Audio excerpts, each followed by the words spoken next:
Thanks for clicking on the video, and here today at Mimic, we are going to go over this wonderful Book of Lairs. This is the second Book of Lairs published for first edition Advanced Dungeons & Dragons by TSR in 1987. The first book came out 1 year earlier, 1986. And here's this wonderful Book of Lairs, the original one. And of course, here is the sequel. Now, the first book had just only 2 authors. This one has at least 7 authors. And this one got better reception, maybe because the multiple authors, they could use their best ideas rather than 2 authors just trying to fill in the spaces. Now, are all the encounters great? Well, no, of course not. Some of them are wonderful, but yeah, some of them are stinkers. So we'll go over each single one in this flip through in 4K. So if you want to do a screen grab, you may, and read along with me and use these encounters. So let's first of all get it out of the plastic wrap here. And while I'm doing so, if you like what you see, hopefully you can consider liking and subscribing, and certainly help us grow to 1,000 subs. And if you like giveaways, we have free giveaways going on right now, and I'll put a link down below for our current one. And so, first of all, well, before we flip it open, we should appreciate this wonderful cover by Larry Elmore.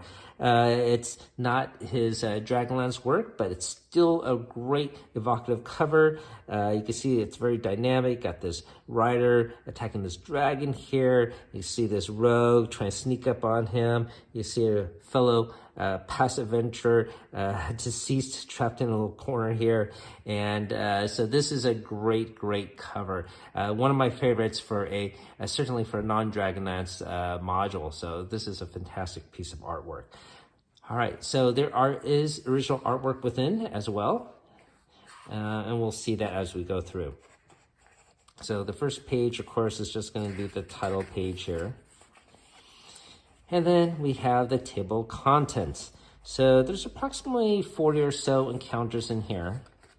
And it's going to be arranged by terrain type. So you can see here, terrain is listed as city, clouds, desert, forest, hills, jungle, marsh, swamp.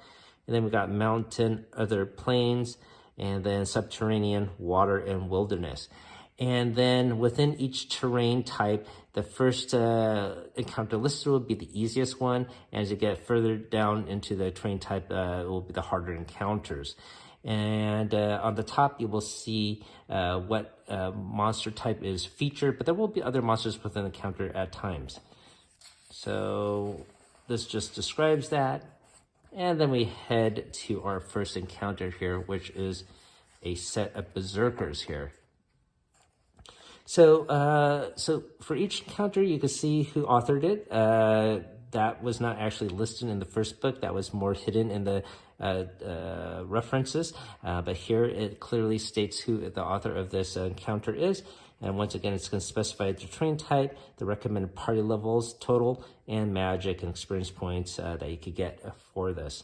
All these encounters include a setup scenario, and these are actually, and as a general rule, all quite good. And even if you don't like the encounter, the setup is something you can definitely use. So here, basically, there is a lot of thefts going on in a city, and you are tasked to find out who's doing it. And basically, it's going to be this group of brothers, and they are berserkers, as you can tell. And this is sort of simple, but the interesting thing about this encounter is they are actually being controlled and influenced by a halfling. And that is the unique part of this encounter. And this halfling is actually detailed on the second page here, this halfling. So he is influencing these berserkers as well as others. And he is doing so because he has 2 magical rings. On his left hand is a ring of mammal control, and on his other hand is a gold ring of human influence. So that is how he's able to manipulate those berserkers as well as other people. And so this encounter becomes a little difficult because of his magical rings. So, so that's okay. I mean, I would say this is sort of an average scenario in general. Now, this one here with, hopefully I'm pronouncing it right, Otos. And as you know, these are creatures that live in the sewers, and you might have encountered them in other adventures before. And so this encounter is pretty cool. First of all, it has some special rules that denote the battles in sewage and in the sewers. So there are cesspools here, and there will be some special rule sets for that, and about doing saving throws so you don't get diseases from the sewers. And you can see it's actually pretty long here. And the other thing about these three pair of monsters is they're have psionic abilities, which they typically do not have. So they're able to communicate with each other and sort of trick the players, as they will maybe send a false telepathic message like, oh, I need help, I'm an adventurer, I'm lost, something of that nature, and lure them into the sewers. And so that's how they carry on their feeding habits, I suppose, and lure adventurers down to the sewers and eat them up. So this is sort of a cool encounter. Now, you can see this layout is how they spill over into this other page here. Then you see this merchant starting the next encounter. In the original book, they did not do that. The layout was a little bit more cleaner. They devoted a page or two completely to the setup, like such as here, and they don't spill over. And if they did spill over, they would just fill up the rest of the page with artwork or something of that nature. So the layout in the first book here is a lot cleaner. So just something to be aware of. It is different here. Okay, so moving on to this next encounter with a merchant here. This merchant, he goes around selling basically ice. And so, of course, he's not going to be living in a frozen area. He's going to be living in a more temperate area, but he is an ice merchant. And along with the ice, he will have not ice sculptures, but monsters that are actually trapped in ice. And so that is sort of interesting. And some of them will cause trouble. There's one that is a troll, and he is frozen in ice, but he's able to escape using some of his regenerative abilities.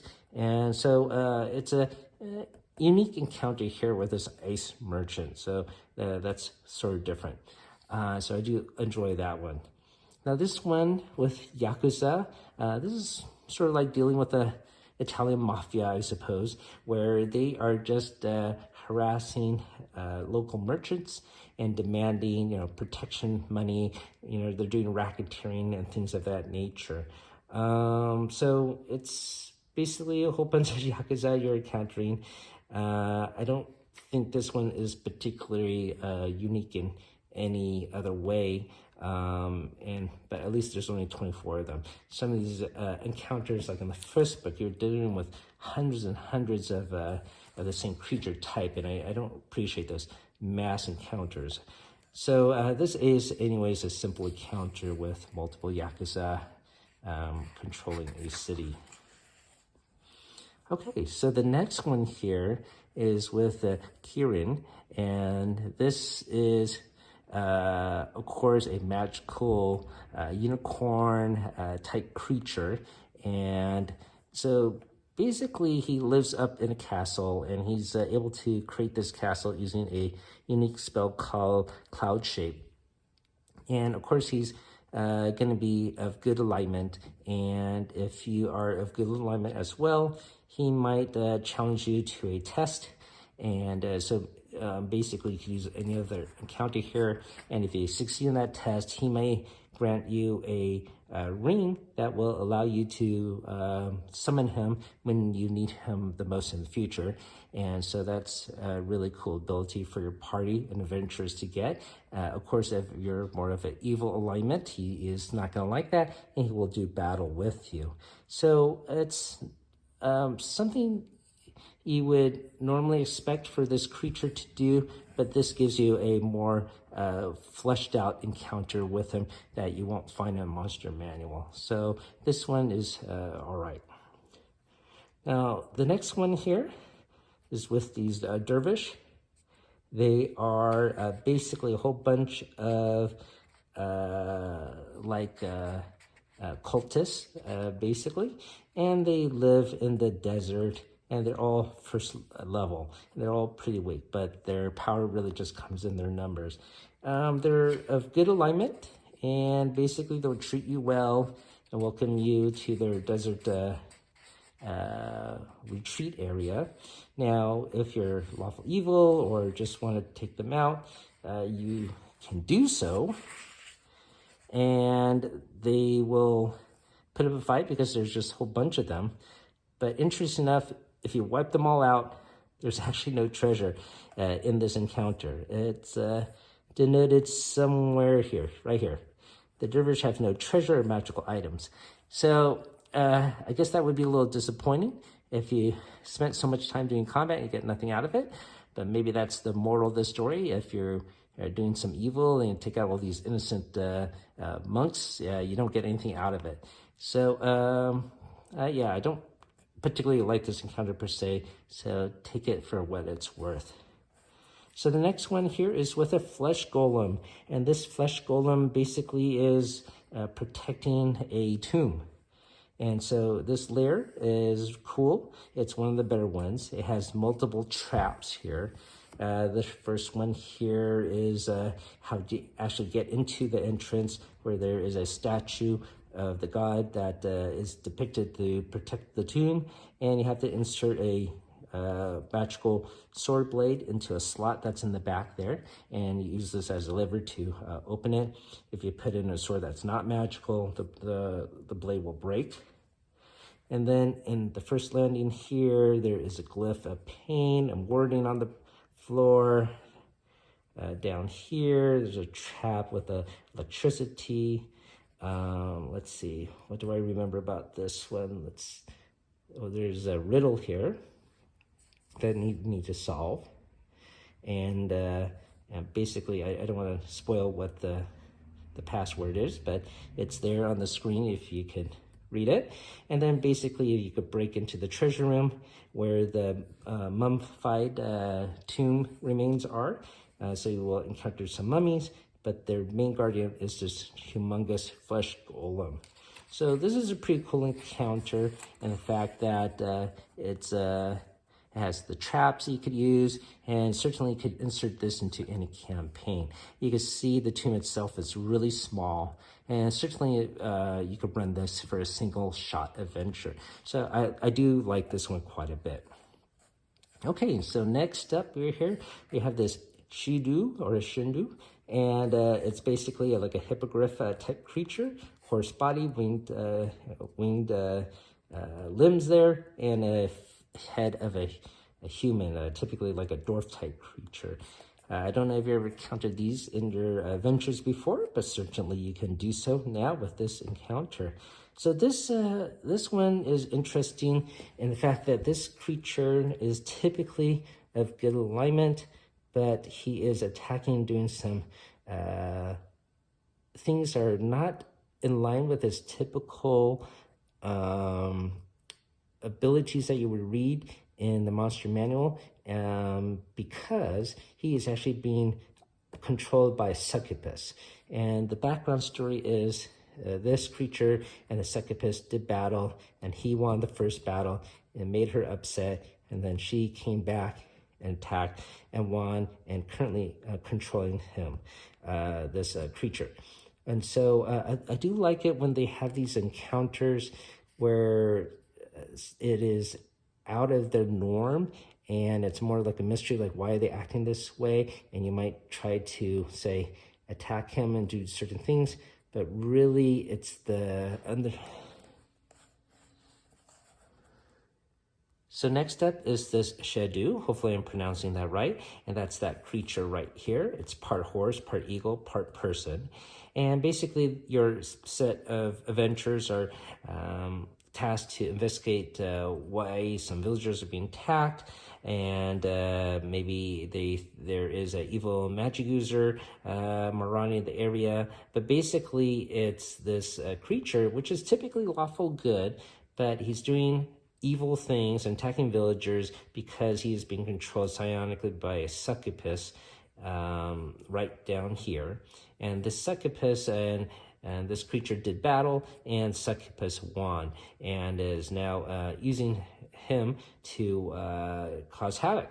And so there is an encounter with this creature, but there is also a battle with a succubus here, and it denotes what action she does.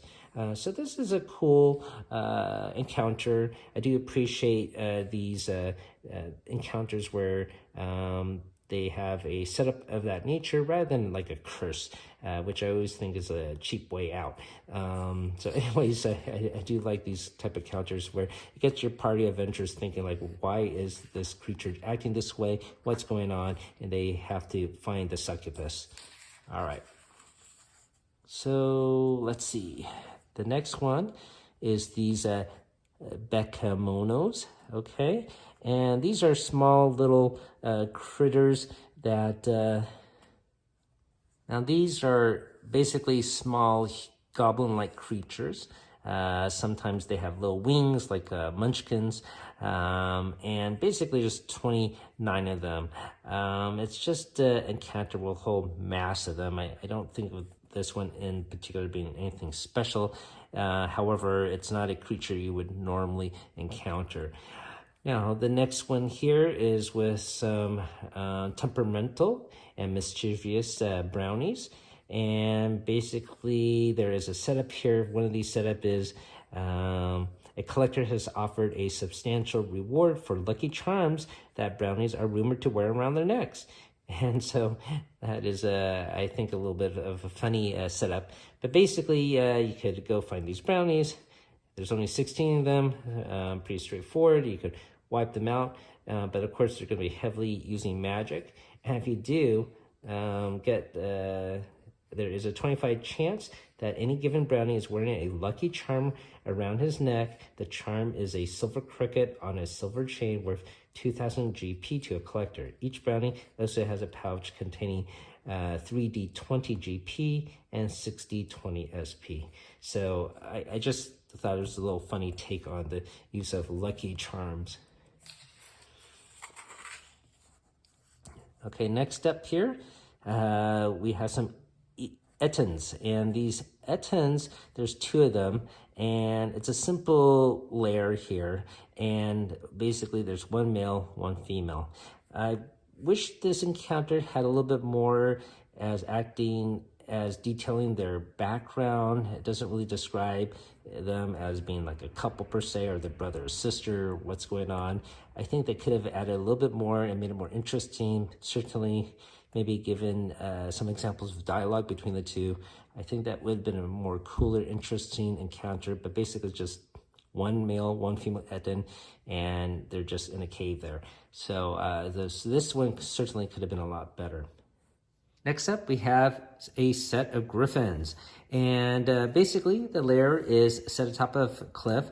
And as in typical fashions with griffins, they will come down and attack the player character's horses and try to drag them off to eat them. Or they might even grab the player character and bring them up on top of the cliff. And of course, the other player characters will have to rescue them. And then they will have to climb up this treacherous cliff to reach them, which there are some rule sets here for that, and be attacked along the way. Or if they sustain enough damage, they might actually just drop rocks upon them. Now, up on top of there is a network of caves, and it's called the Cave of Whispers. And the wind that rushes through there can generate some sounds that sound like voices.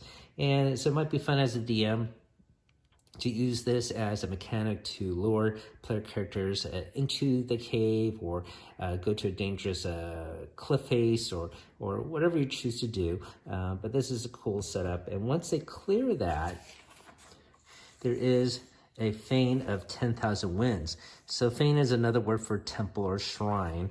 And basically they will go down into the dugout mountain and enter this temple region, which is set upon by a lot of griffins, as they use this as a nesting area. And the surviving griffins will continue to attack from the air in this region. There's some cool magical treasure here. Most notably, there's some figurines of wondrous power. and they are alabaster griffins, statuettes, and they can use this to summon griffins, and that would be a very cool treasure to have in your backpack. You can see here some small little artwork. So the artwork in this book is not as impressive as the first book, which had some full-page artwork. The artwork in this book is more on the smaller production side, so just something to be aware of. Now, up next here is an iron golem, and he is hiding inside this lair that is full of gold, which the adventurers will set upon and reach this tower here. And there's some small little traps here, but basically they will find this pit of gold, and if they try to take the gold, well, they'll be okay for the first bits of it, but then once they uncover the iron golem's head that is within this mass of gold, he will wake up and attack them. So that's a pretty cool discovery to find within your pile of gold. And he has a poison breath that he will attack with, and he can only be damaged by lightning spells, and if you attack him with fire spells, that will actually heal him. So this is I think it's a pretty cool encounter myself. So next up is an encounter with a leprechaun, and this is one of the cooler adventures within this Book of Lairs. And the setup basically involves an inn, and it's been taunted by some fairy that the innkeeper is aware about, and he hires the player characters to investigate and get rid of this sprite. So it is a leprechaun, and he is, of course, full of magical abilities, so it's sort of difficult to find and combat. But there's a couple of cool things about this. One of his treasures he has is a gold, and this pot of gold is revealed in a rock behind, in a hole behind a rock. And it is real gold. It actually has a curse on it, and this gold cannot never be spent, so because it actually belongs to a family of fairies. And so if they buy something in a store later, the gold will magically go back into the owner's pouches, and so the merchant will be left with nothing. And of course, this is going to cause some trouble for the player characters. Also, because it belongs to fairies, if they do encounter fairies later on, sometime in a different adventure, this is going to cause problems with the fairies because they'll be very upset that they have some fairy gold. Another part of this encounter is if they befriend the leprechaun, he will, of course, try to befriend them too, but really he's trying to trick them. And basically they go out and drink. And this drink has a shrinking ability to it. And so each time they drink, the player characters are shrink, get smaller. But the leprechaun's going to cast an illusion at the same time and make the room look like it's shrinking. So as the player shrinks, the room shrinks. And so the player actually won't have any frame of reference that are actually shrinking until the illusion spell wears off, and they realize they're all tiny. And the leprechaun will try to catch them and sell them off. So that's just a couple of examples within this magical encounter. Pretty cool encounter, I believe. Next up here is a long encounter with some minotaurs, and basically they live in this maze. You can see it here, and instead of woods or caves, it's in a forest, and so there's a lot of thorny branches there. So some of the details of this long encounter involve navigating the maze and some movement optional rules. There's also some spiders here casting some webs, but basically, it's a pretty straightforward encounter with just a group of minotaurs, and they fight to the death. So nothing too special necessarily about this encounter, even though it's one of the longer ones. Okay, so next up here is a misprint, I believe, and there's a couple of misprints in this book. So you can see here when there is a character or a monster from the Oriental Adventures, they put it in parentheses here. And they do that in the first book too. But this editor did not do this. Here they call it a mad Oriental monk. but it should have just read monk and Oriental Adventures. Let me see if I can show you another example here. So here, you can see if it's a character from Oriental Adventures, it'll be here. And when there's a creature, it won't have a description. It will just say what the creature is. Not certainly mad, not Oriental. It should just say monk. And actually, there's more than more monk in here. There's at least 9. So there's 8, and their leader. So there's actually 9 monks. So I'm not sure who edited this, but the title is a little bit off. So anyways, in regards to this encounter, there is a monk who's pretty high level, and basically this monk has been taken over by a, let's see, it's a monster here, but basically he's been taken over by undead ghost type character, and possesses the monk's body and fighting abilities. And so this monk typically is of good alignment, but once again, doing evil things. And so it's up to the player characters to discover what has happened to this monk. And so here it is. The monk has been possessed by Kiwi, which is once again a ghost type spirit that's trying to seek some vengeance. So that is the setup for this encounter. And basically, the player characters are going to do battle with the possessed monk and the followers of that monk as well. And but otherwise, it's pretty straightforward encounter in a temple. Now this one here with Oriental Adventures, it's several ninjas here. These ninjas are hiding in a inn, and basically they're going to pretend to be well established and very polite innkeepers. And once again, it's very cliche. All these encounters either take place in a cave or an inn. And so anyways, here's another encounter in an inn. And it might be difficult for the player characters to realize they're being tricked. So it mentions some of the things that they might notice. Several weapons hiding around. All members of the family seem to move with extreme grace and ease. They might catch a glimpse of an elaborate tattoo on the innkeeper. So things of that nature. So they are very well trained ninjas. And if they discover that they are stealing from the player characters, are being discovered, or if by using other abilities, then of course they will have a fight.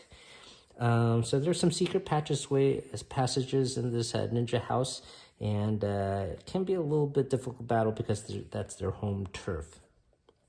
So next up is a pseudo dragon. This one is probably one of the better encounters as well. So in this encounter, the pseudo dragon was a familiar for a magic user that passed away, and there's a lot of magical treasure to be had in this encounter, and that gives the player characters try to raid this place.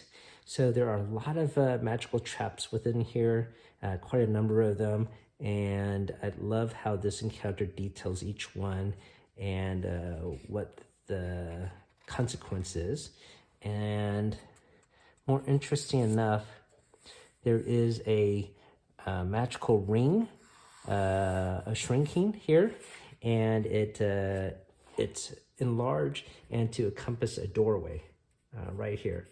And so as the player characters go through this ring, they will shrink, but there is a delayed effect on this, and they won't notice that they're shrink right away, but they will shrink a little bit later, a couple of turns. Okay, so it states here this ring features a delayed action of shrinkage of 1d6 rounds for each character, and so that will be very confusing for player characters as they shrink in staggered fashion and not sure what is triggering it. They will, of course, be smaller, and once they are smaller, well, this pseudo dragon is going to attack them, and this pseudo dragon, which is typically a small fairy-like creature, is now going to look humongous, like a full-size adult dragon. So that's a pretty cool encounter. There are some special rules here that denote what happens when they shrink, and how you can adjust their spells and damage for being shrunken and fighting against this dragon. So I think this one is one of the cooler encounters for sure. Up next is some humanoid type creatures, Shane So, 18 of them, and this is a pretty simple encounter involving a temple here. There's some tigers in here, but I don't think this is anything in particularly special. Next up is also some sphinx here, 5 of them, and there are some sphinxes here with a head of ram or a head of falcon, so there are different types of sphinxes. But unfortunately, this is also a very simple encounter aside from the variety of sphinxes. There's just 2 separate nests and nothing particularly special involved with this encounter. Next up is some Tengu, and these humanoid creatures. There are 4 of them. They are almost like brownies, and they have a lot of magic abilities and will cause a lot of havoc for the players. I think this is pretty simple and basic as well, though they might not encounter too much Tengu in their journeys. This does have a little bit more of a setup as far as what's going to happen as they encounter them. So there's even set dialogue here. Do I look like I could hurt anybody? Look at this belly. Look at this funny nose. And so this is better written and easier to run as it's more laid out for you. But otherwise, it's a pretty simple encounter. Even more simpler is this group of wood elves. And these wood elves are all very young. They're children. And so I, in a way, sort of object to this encounter. It's almost like you're just killing some kids. They are not adults. And so this is a little bit of a bizarre encounter. And this one is with a wyvern. And this is notable in the fact that I think this is used for the cover art here. You see the wyvern here, and they will encounter a rocky path. They even mentioned this dead adventurer here stuck in the trail. And then if they survive that encounter, will end up into the main lair, which is a temple. So this is notable as it's used for the cover piece, but it is a straightforward lair. There's no real traps there or anything of that nature. Next up is a group of bugbears. And so these bugbears have taken over a tomb. And let's see here. I don't believe this has anything interesting to add as well. This is pretty straightforward, involving just a single room. This next up is a Chimera encounter, and I believe there's more than one of them, even though it just says one. Oh, I take that back. It is just one, but it has multiple chambers here. And it has magical abilities, of course. And so this one is notable as the fact that this layer is more elaborate, having all the different rooms and different traps laid out by this intelligent Chimera. So this is a pretty cool encounter. Next up, we have a group of gnomes. And these gnomes, of course, being magical creatures, can also be difficult to defend and fight against, as they have access to multiple spells you can see here. They will cause a lot of havoc, but it's sort of like the brownie encounter in the first book. There is also something notable here. When they defeat the leader of the gnomes, they will find an old parchment on him. And I thought this is the coolest part, and the thing that makes this encounter exceptional is this end part. You, in recognition of you being the only living being to make me laugh in 5 centuries, I pledge to avenge your death when it comes. My powers will tell me when it comes to pass, and I should use my lich power to give your slayers a slow and painful death. So they will find this parchment on the body of the leader. However, this scroll is a fake, but it might be fun to scare the players for the next few game sessions, make them paranoid. So I thought that's a cool little tidbit. And of course, you don't have to use gnomes for that. You could probably excise this little idea and throw it into any of your encounters. So that is very notable as far as this encounter. Now, this one with Medusa, this is interesting, the fact that, as you know, with Medusas, we all grew up with is a female humanoid with a snake hair. But this layer is elaborate, and she has her mate here. And so the mate is called a meter. Hopefully I'm pronouncing that right. And they do not have snakes for hair. They are more humanoid in nature, but they have a special ability to pass through stone, which is helpful when the female Medusa has petrified so many enemies. So this lair takes place where there are multiple statues of other adventurers that have died in this lair. And it can be difficult because this male Medusa is flirting back and forth, and almost like a ghost, but he is not a ghost. So if there's a lot of clerics trying to turn him dead, they will not succeed, and they might be wondering what the hell is going on, because it's not very often that you meet a male Medusa. And they even add to the lore here a bit, where they say like out of all the offspring that a Medusa might produce, maybe only 1 out of 100 males will survive, and then they will be able to grow up, assuming they don't get killed from other adventurers, and mate with a female Medusa. And so this is a pretty cool encounter. It adds to the lore of this creature, and a very well done step-by-step progression as you proceed through the lair. So this is very well done. Hopefully you could use this. Okay, next up is a Quattle, which we all know is a magical creature, and usually have good alignment. And so this step, of course, is, for example, a king's son is getting ill, they need some help. And so this lair takes place on an island, and this Quattle is being devoted to by some of the simple villagers there, and they treat this Quattle as a deity. In fact, he will take shape of a human, like an elderly human, and be like a shaman. So if the player characters try to see why the villagers are acting strange, well, it's because of him, and he will try to protect his followers, but more importantly, protect himself. And so in his lair, you will see other creatures, giant crabs, you got some water weirds here, and it will be a tough battle, of course, because he has magical abilities. And let's see.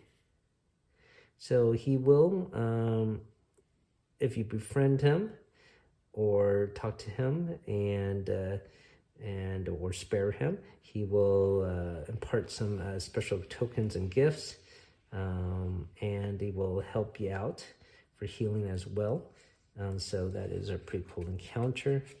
Next up is a Yantis, and these are the, I guess, Oriental version of Yantis. And they are...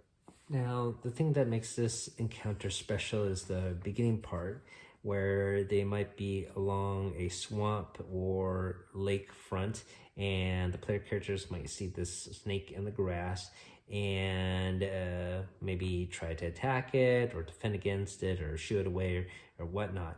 But that snake is actually the end tail of the Yanti. And so he has a really long tail, and he's using this tip of the tail to distract the player characters while he attacks the player characters from behind. I don't know, for some reason I really like that kind of setup. I never thought of using the tail as a distraction, and I don't know if their tails typically will look like separate snakes, but this one does. And so that is a pretty cool beginning for battle against these 3 Yuan-Tis. So next up, we have a really tough battle with this beholder here. He lives in the marsh. You can see the total party levels is 49, average of 7. I think your player characters might even have to be higher level for this. So there is this beholder, and he basically is controlling a village.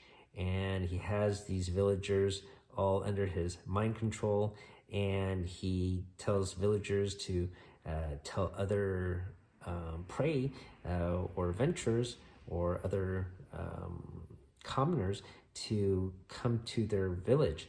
And it's say that maybe there's a Medusa causing some trouble, but this Medusa is unique because she could turn off her paralyzing, petrifying ability. And so that might be of interest to the player characters, but of course it will not be a Medusa they will be encountering. It will be a full-grown adult beholder.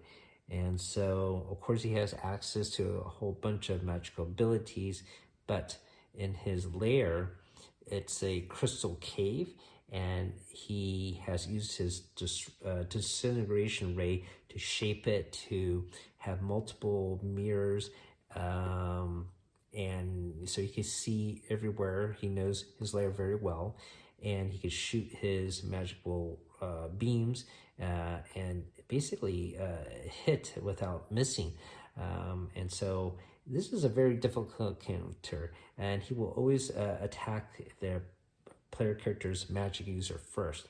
So I don't know how my group would handle this. I never used this one before. I just think it's exceedingly difficult. If you have run this one before, let me know, and let me know how it turned out. But it is a nice setup, but I think it's very difficult. And so so this is notable for that aspect. So next up is an encounter with some will-o-wisps, and this is going to be the last encounter in the marsh swampland terrain area. And this encounter is pretty simple. The thing that makes this encounter more notable is it has some special rules on how to navigate the fog and the quicksand that is part of the terrain. But otherwise, nothing too special about this. And what I'm going to do is actually end it here. Aerial Servant is starting the mountain terrain, and we're on page 48 of a 100-page book. And this is already taken about 50 minutes to do. So if I do the other half, it's going to be a really long video. And I don't think you guys have the patience for that. And I might tire out as well.